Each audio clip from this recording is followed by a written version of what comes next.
Because what is human is not an established state. It is a possibility. It is not a fixed state. If this possibility has to be made use of, there is a whole system of understanding that needs to happen. Understanding the mechanics of how this life functions and what we can do with it. This mechanics, this technology, this science, we are referring to as yoga. I don't know what types of stuff you're doing, but my experience in United States, particularly in California, a lot of people believe yoga started in California. Yes. I met somebody who seriously believed it was Madonna who started yoga.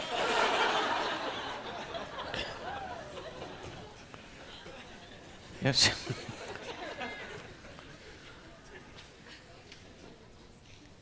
So this mechanics of life, this is as simple as this. I'm sure almost all of you are carrying an instrument, some kind of electronic instrument, a phone at least.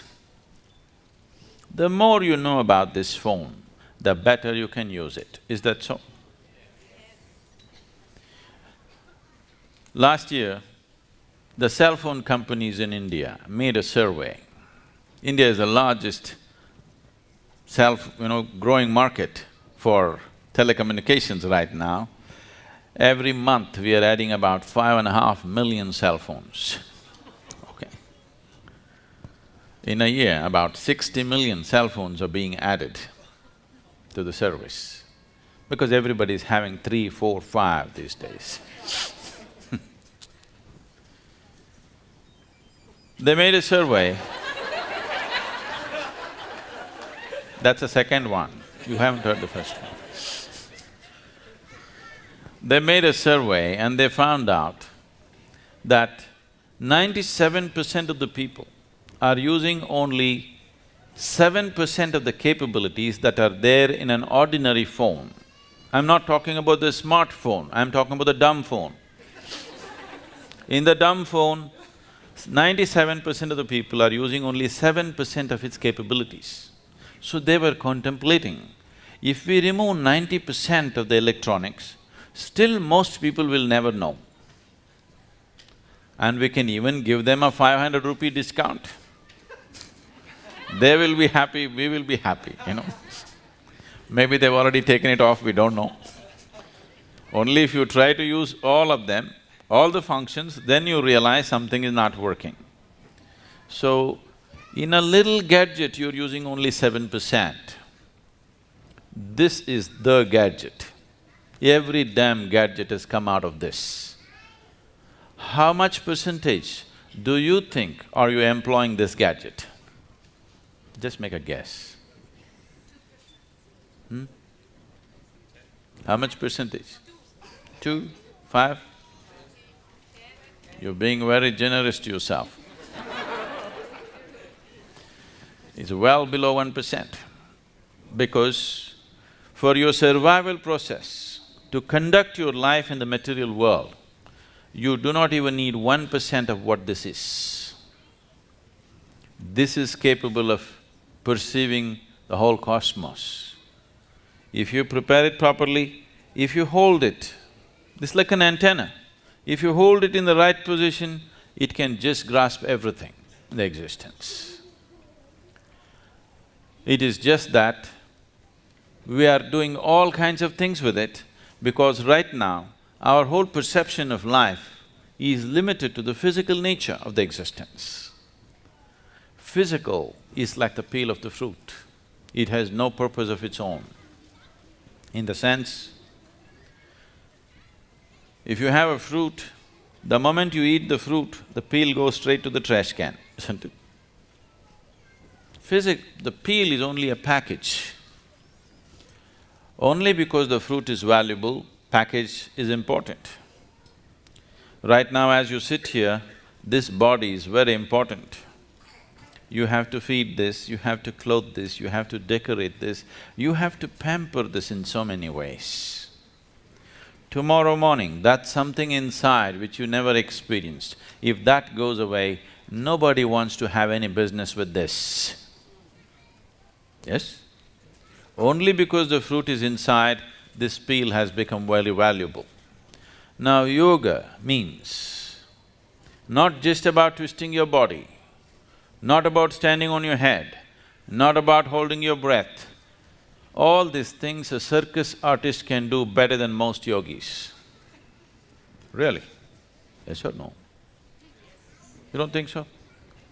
A circus artist can do far better than most yogis in terms of twisting the body, doing this, doing that, holding different positions.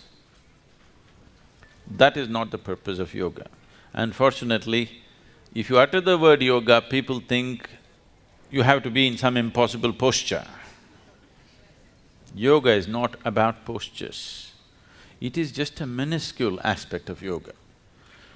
Yoga means, in your experience, everything has become one. The word yog means union. What is the union? What can unite with what? As you sit here, your idea and your sense and your experience of who you are is very strong. You're here as an individual. But what the trees are exhaling right now, you're inhaling. What you're exhaling, the trees are inhaling. Or in other words, one half of your lung is hanging out there. Yes or no? This is not just in terms of breath. Today, modern physics is proving to you that as you sit here, every subatomic particle in your body is in constant transaction with everything else in the existence. If this transaction stops, you will cease to exist. So yoga means to know it by experience. Modern science is proving to you the whole existence is just one energy. The religions of the world have been screaming for a long time that God is everywhere. Whether you say God is everywhere or you say everything is one energy, are we talking about the same reality or a different reality? God is everywhere, everything is same energy. Are we talking about the same reality or a different reality? Same reality.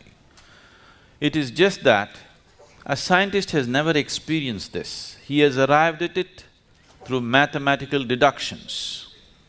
A religious person has not experienced it. He believes it because it's written somewhere or it's said by somebody. If you are a hard case that you are not willing to settle for deductions or belief systems, then you become a yogi. Yes, if you're a very hard nut, you want to know it yourself, then you become a yogi.